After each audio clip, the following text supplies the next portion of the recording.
Oh, wow. Are we on?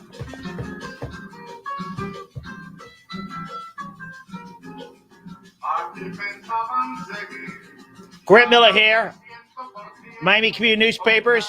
I'm here with Carolina. How you doing? I'm good. How are you? Exactly. How do you pronounce your last name? De Posada. De Posada. You have a deep root of author. Your father was an author? Yes. Anybody else was an author? My grandfather. In Cuba or in Miami or both? Both. By the way, before I forget, this is what we're here for, but I'm going to get sidetracked. Looking over the edge. And I don't know what it's about, but there's always an edge to everything. That's true. All right. So let's talk about you. Okay. You were born where? I was born in New York. And then you moved to Miami when? When I was 2. Wow. Yes. All right. So tell me your history.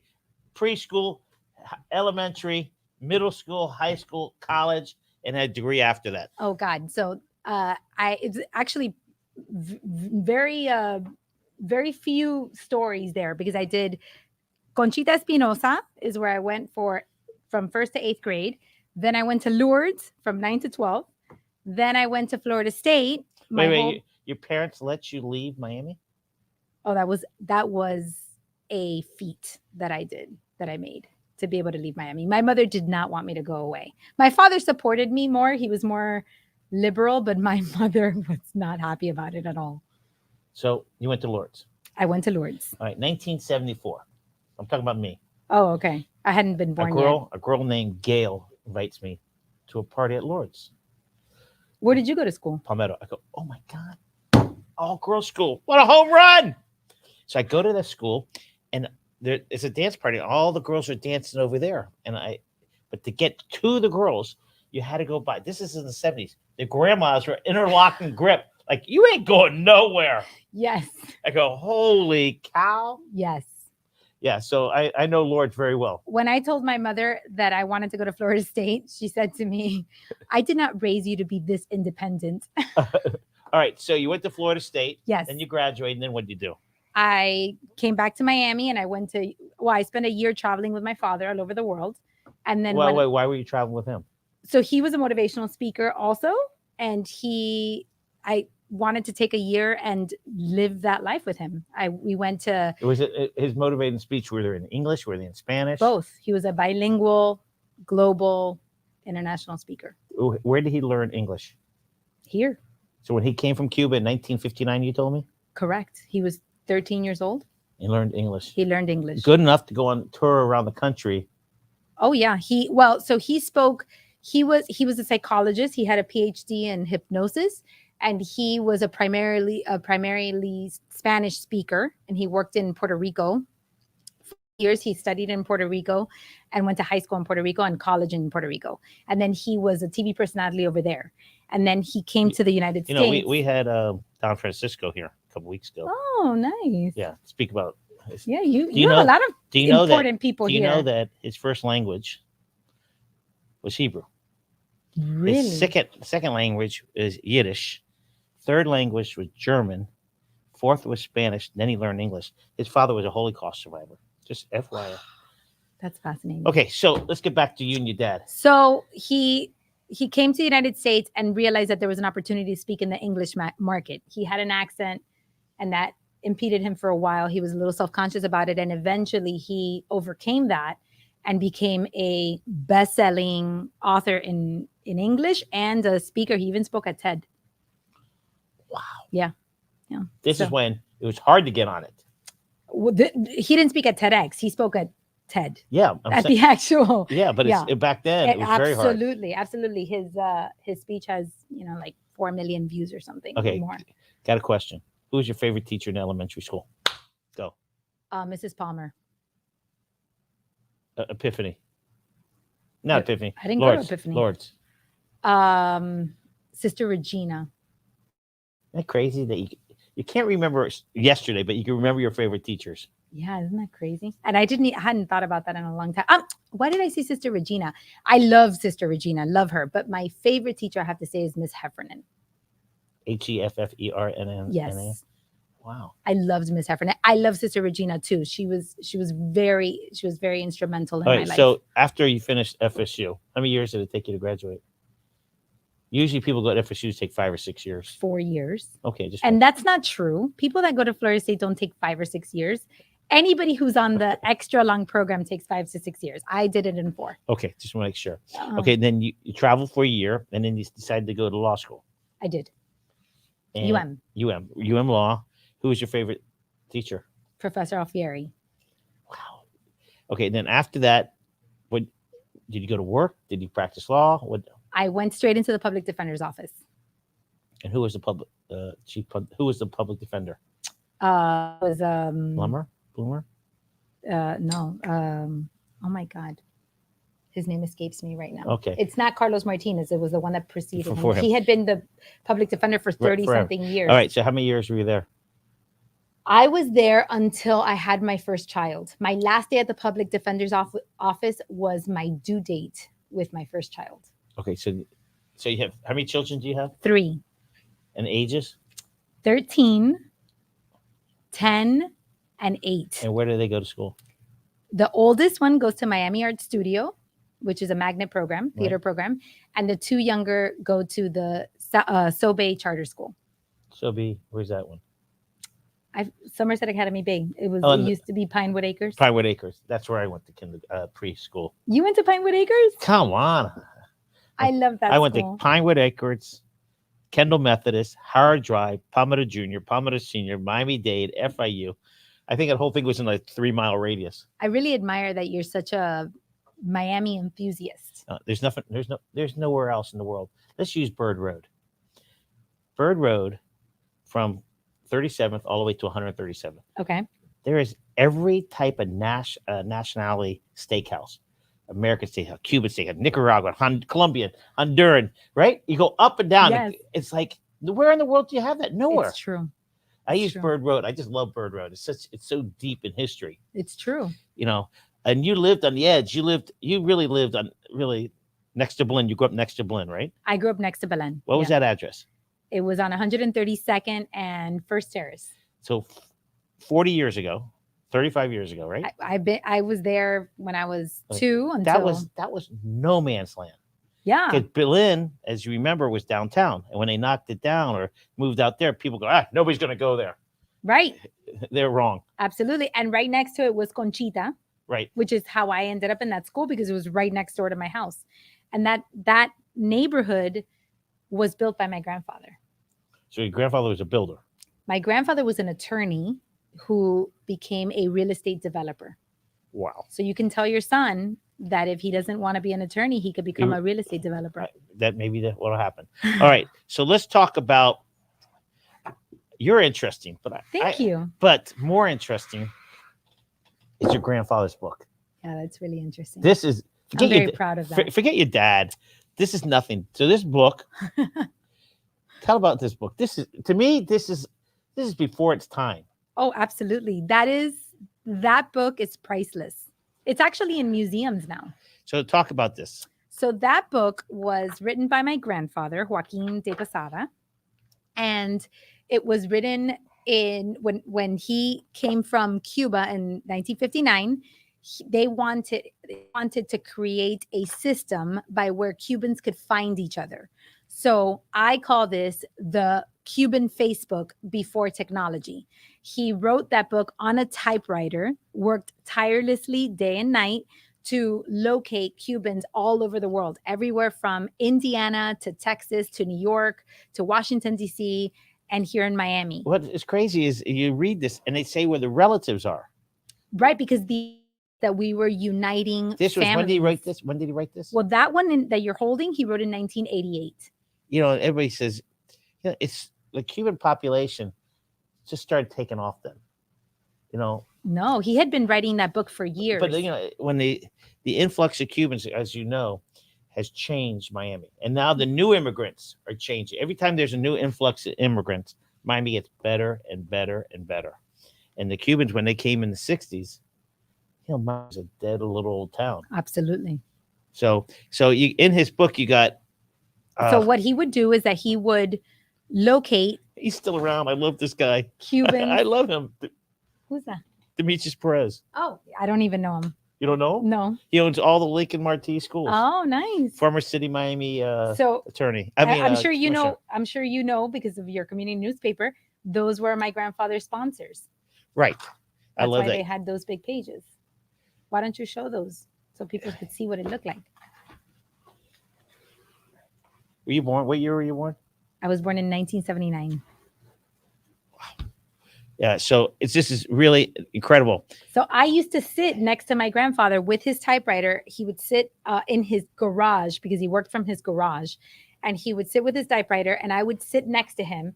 And his wife, my grandmother, would want to go out shopping during the day, and she would invite me to go with her, and I refused to go shopping with her because I wanted to sit next to my grandfather, and he would give me a notebook and make me write words in Spanish. Like I just looked up George Mascadosa. Got all his 3 kids in there. The address where he lived. Yeah. Wow. It's just crazy. They used to call him the chairman. Okay. Yeah, I don't know if you know that, but this book is incredible. Are they still in stock? Do you have any? No. I understand. They're in museums now. But if anybody wants to buy it, $100,000. Yeah, no. That one is not for sale. Okay, let's get to you. So we know that your father was an author also. Yes. And he a motivated speaker. Yes. Like you. Yes.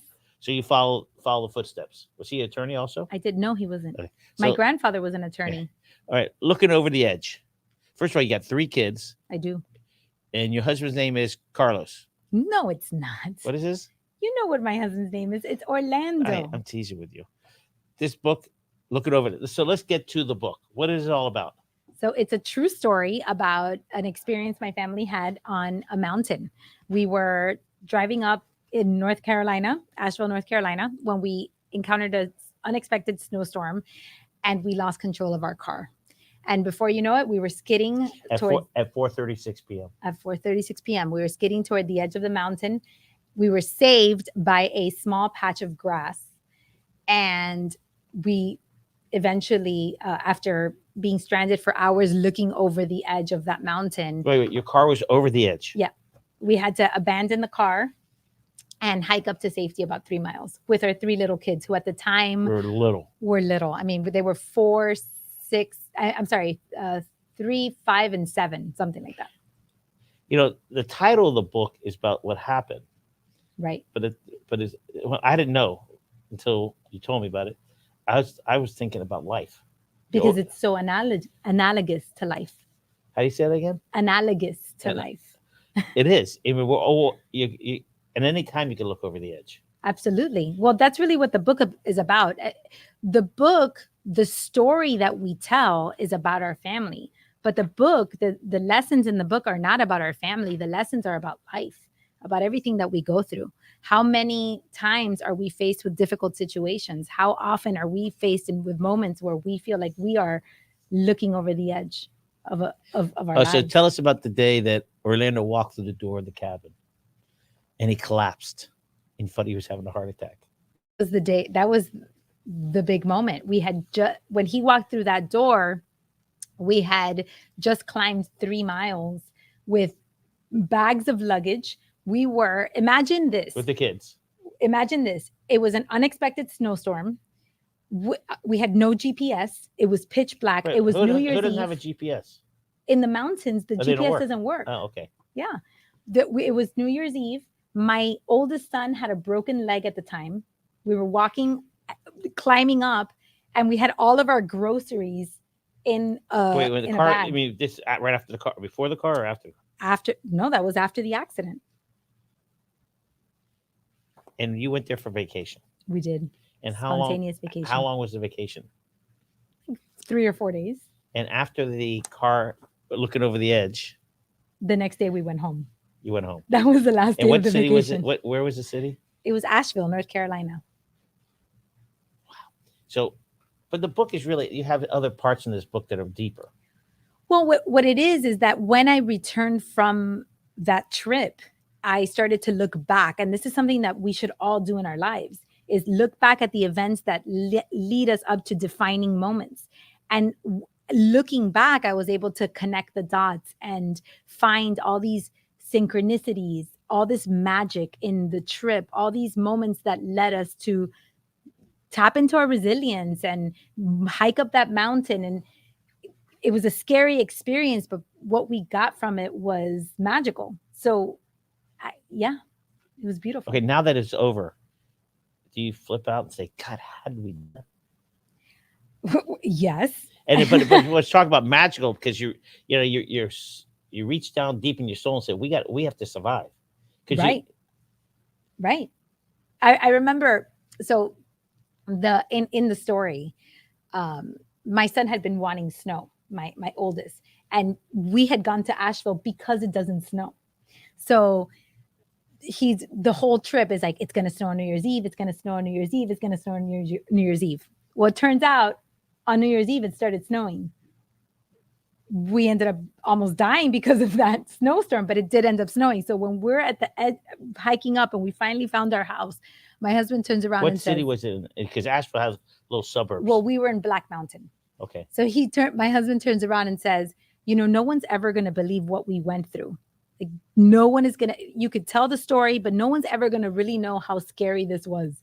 And my 13-year-old looks at us and says, no one's ever going to believe that I made it snow. Touche. But the great thing about it for your family, it made you guys stronger together, correct? Oh, absolutely. Now, before this happened to you, were you already doing public speaking? Yes, I was doing public speaking. And I was in the middle of writing another book that I didn't write because of that incident. Because that's what happens in life. Sometimes we get detoured because things happen for us. And I had been trying to write this other book, struggling with it, having some trouble figuring out what that book was going to be about. And then this book just fell on my lap. You said detour. Is it detour, or is it meant to be that way? Well, I believe it's meant to be that way. But I think that detours are a part of divine timing, so to speak. Yeah, that's better. Yeah. Wording. I think it's, detours are part of the process. Don't we always say that was supposed to happen, right? And if something bad happens, but there's a reason for everything. So the way that I look at it is not that everything that happens is supposed to happen. I'm not a person that says everything happens for a reason. But what I do say is that everything that happens.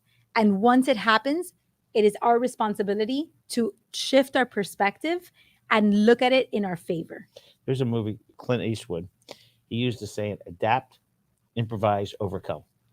I like that. And it was a military movie, one of my about Grenada. And I always think about that all the time. You got to be able to adapt quickly. And you guys adapt. You could have died. How far were you away? Well, so at the time, once the car stopped, we didn't feel like we were going to die. Yeah, but you're going close to over the cliff. Yeah. But before that car stopped, I honestly thought we were going to die. Were you screaming crazy? No, it wasn't like that, like you see in the movies or anything like that. I just remember I kept telling my husband, turn the wheel in the direction of the tires. Turn the wheel in the direction of the tires, because I had just read. Turn the wheels in the direction of the tires, because I had just read on Google. No, the car was going like, the car was going like this. And then my husband was just pumping the brakes. Right. And I had read on Google that you had to keep your tires straight. Close to the mic. Okay. Sorry. You had to keep the car straight. So that's what I was saying. And then I'm in the passenger seat, but I have my eyes closed and I'm braking with my leg. Like you think you're going to get. Like if I had any control over what was going to happen, because that's what we always think. We always try to control the situation. So I was braking and bracing myself, and I'm looking over, and it wasn't fun. Okay. So this is this book. Yeah. All right. So let's talk about life coach, author. Let's talk about life coach. Do you do private? Do you do groups? Actually, I host a women's community. So I can help you with that if you need assistance, somebody to talk to them. Really, just like that incident that you had when you went to the all-girls school? Or do we have to have Cuban grandmothers standing in the way? And short, stocky ones with big arms so you can't get by. Interlocked. Like, we're going to have to protect our girls. That's exactly. All right. So you have a group. Talk about that. Right. So I developed a methodology called CORE, and it's an CORE. acronym. CORE, and it stands for clarity, organization, resilience, and emotional intelligence. And everything that I do as a life coach, as a speaker, as a writer is focused on all things mindset, You have a group. wellness, and relationships. You meet in person? You do. We have a group.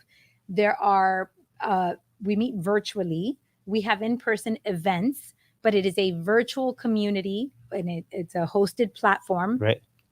for women who are bonded by their desire to be a better version of themselves. It's interesting because whoever, Jane, Jody, or whatever. Jane Fonda? No, not Jane Fonda. But I'm saying every woman and every male has issues. And you don't think that your friend or your whatever has those problems. We all have problems. Absolutely. And everybody deals with a difference. And maybe you're the one who helps us deals with a little bit better. Well, and when they you. hear that somebody else has those issues, go, no, I'm the only one. You know, it's like, I love when people go, oh, feel sorry for me. I have all these problems. I said, people, whatever problems you have, the person next to you have worse ones. Absolutely. What I love about the community. So your question was whether I do individual life coaching or group coaching. And the answer to that is I do both. I do one-on-one coaching and I also do community group coaching through my community platform. But what I really value about that community is that it is a space where, just how you're saying about, you know, your friend has come and I have all these problems. It's a space where people can hold themselves accountable. They can inspire each other. Accountable to themselves? To themselves. They hold themselves accountable to themselves. And they find inspiration. They find friendship. They find camaraderie. And they feel like they're not alone because they belong to a culture that is governed by principles and personal development tools and a mindset of bettering yourself. Wow. What's your webpage? CarolineDePosada.com. Can you put that on the Thank you. Across the bottom? Caroline, you got that? Okay. Caroline De Posada.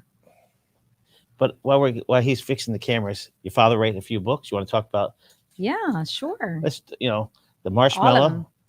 So the first book my dad ever wrote was How to Survive Among Piranhas. And that book he self-published, actually, just like I self-published mine. And I helped him edit that book when I was 17 years old. Going to Lourdes. I had graduated from Lourdes already, but we worked on that book together. And that was his first book. And it's one of my favorites. But years went by and he had an idea. And his idea was to write a book based on a study that was done in Stanford in the 1970s by Walter Mischel. I told you about that study. It was a marshmallow experiment. And he thought it was such an important concept that he wanted to write a story about it. And who would have ever known that this little book became a New York Times Best Book of the Week. It became a international bestseller. It has sold over 4 million copies. This is almost like Who Moved the Cheese? Yes, it's the same concept. Right. Yes. And it's still on. You still get it on Amazon. Where do you get this? Yeah, you can get it on Amazon. And but more important, buy this. Get this one. That's right. That's more important. that book became a series. So it started with Don't Eat the Marshmallow, and then went to Don't Gobble the Marshmallow, and then his last book before he passed away was Keep Your Eye on the Marshmallow. It's interesting. All right, let's get to, where'd you meet Orlando? I met him at the public defender's office. I was his intern. No way. I was. Did he scoop you up right then? He did not. Actually, I'll never forget it. Look at you glowing. You like this story. Our chief in training at the time, Migna, it was my first day at the internship, and I was standing there talking to her when Orlando walked in, and you go, who is that guy? He walked past, I walked away, we met, I walked away, and Migna turned to Orlando and said, don't even think about it. Like, you can't talk to her. And I was his intern, and we did not date when we first met. We were just friends. But after a while. One of you were dating somebody? Huh? Were you dating somebody? Was he dating somebody? No, I was dating somebody, but he was not at the time, or maybe he was Okay, dating a lot of people. Okay, he was playing the field. He was playing the field, yes. And we didn't date at first, but after a while, after a couple months of my internship, he asked me on a date on the last day of my internship. Okay, and where'd you go to for your first date? Lincoln Road. And where'd you live then? We went to No, where were you living? I had moved back to my mother's house. Okay, so you're out in Berlin area. Yeah. And he said Where'd he live? lived in South Beach. And he said that he would never date a Cuban girl that lived over the bridge of South Beach because they were too high maintenance and they lived too far. Not only did he date me, but he proposed 8 months later. Oh, he has a very good point. But over the bridge, and is he from Miami Beach? No, he grew up in Hialeah, Miami Lakes. Miami Beach people think that way. I am not crossing that bridge. That's what he would tell me. Yeah. So, all right. And then he crossed that bridge many times to pick me up and take me back home. That is a long drive. That's wow. Right. That's right. Are you high maintenance? I think he is. I am. I would not say that I'm high maintenance. No. Did he agree? But I know my place. Oh, you know your place. Yeah. I'm sure I know your place. Orlando, go get groceries. All right. So this book, you read about it. It's not just about the accident. It's about life, correct? It's about life. It's about family. It's about love. It's about magical moments. It's about being open to new experiences and connecting the dots in your life. It's about synchronicity. I like that, connecting the dots. We try to connect our dots, but sometimes you miss it. If you miss something, doesn't mean you can't go back and move the dot anywhere else. I would even say it's crucial that you connect the dots, and I'll tell you why. Because you are in training for something bigger. If you were to go back into your life and you look at everything that's happened in your 65 years of living, and you start documenting the experiences that you had when you were a child, when you were in middle school, when you were grown, exactly what you're doing with me right now. I'm connecting your dots. If you're connecting my dots. And if you were to connect your own, you find that you are here. You've been in training for this, for what you do now. You have tools in your toolbox. Always in training for something. Yes, that's my point. God, that's the whole point of the book. Me and Orlando on the same wavelength. Or you and me are in the same wavelength. No, I don't want Orlando to think that. No, but I believe that everybody is in a training for something. Absolutely, something and that is the biggest lesson of that book. That is the biggest takeaway. Is that everything that has happened to you serves you as a tool in your toolbox for your future and for your present day. All right. So we're going to go on to something else. Oh, there he goes with the hats. Okay. I know what you're doing. I know. Okay, ready? Ready. Favorite place to eat chicken? Go. My house. No. My husband is the best chef in Miami. Orlando has not invited me. Well, he is the best chef in Miami. Okay. Where do you eat sushi when you go out? I like Sushi Rock. Okay. Your favorite animal? Oh my God, that's so cute. Now I want to say flamingo. No. What's your favorite animal? I love koalas. Really? Okay. Yeah. Your favorite football team? Pro or college? My son's flag football team is currently my favorite. Where YMCA. Where? The YMCA over here in South Miami? No, by the falls. Really? Yeah. You go there a lot? Absolutely. My kid plays flag football there. It's my favorite. Favorite pizza place? Ooh. Don't tell me Orlando makes good pizza. It used to be Miami's best pizza. What is it now? I don't know. But it used to be Miami's best when I was in law school. Okay. Favorite place to eat a burger? Favorite place to eat a burger. Or your kid? Ooh. There's a restaurant in Homestead. What's the name of it? Oh, my husband would know. Okay. But it's a restaurant in Homestead. I have to say this. It's a restaurant in Homestead across from the Seminole Theater. Have you ever been to the Seminole Theater? Sure. It's on Grove. It's right across, and it's a gourmet little restaurant. They legit have the best burgers in Miami. Favorite cowboy? Cowboy? I don't know. I don't have a favorite cowboy. You got me on that. Cowboy one. movie? No, it's not my thing. Favorite hot dog place? That's not. I just don't do hot dogs. Okay, let me go with something. I'm going to have to remove you. There's only one hot dog place in Dade County. It's Arbetter's. It's in Westchester.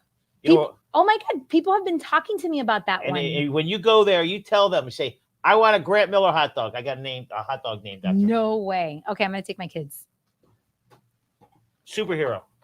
Ooh, Your grandfather, your father, or one of these. yeah, I gotta go with best superhero is my mom. Wow. All right, we got two more, real quick. Favorite place to eat fish when you go out? Ooh, Captain's Tavern. Wow, you don't have blue hair Why would I have blue hair? because everybody goes there. It's like 100 years old. Oh my God, that's true. But if you had the curry scallops, you'd go there no matter what age you were. Your favorite taco place? Definitely my husband's. I'm sorry, he cooks well. Okay. Last but not least, the magic of the mix. Why should somebody hire you or read this book? So that they can discover the magic that's already hidden in their lives. I like that. There's, it's funny. People, I hear it all the time. I don't like this person. I don't like this person. There's always something good about somebody. You got to find it. That's right. And sometimes they have to find it themselves. Always you have to find it yourself, because unless you know what it is, you can't project it out. She's good. Have any questions? Reach out there. Everybody, have a great day. Thank you. Bye.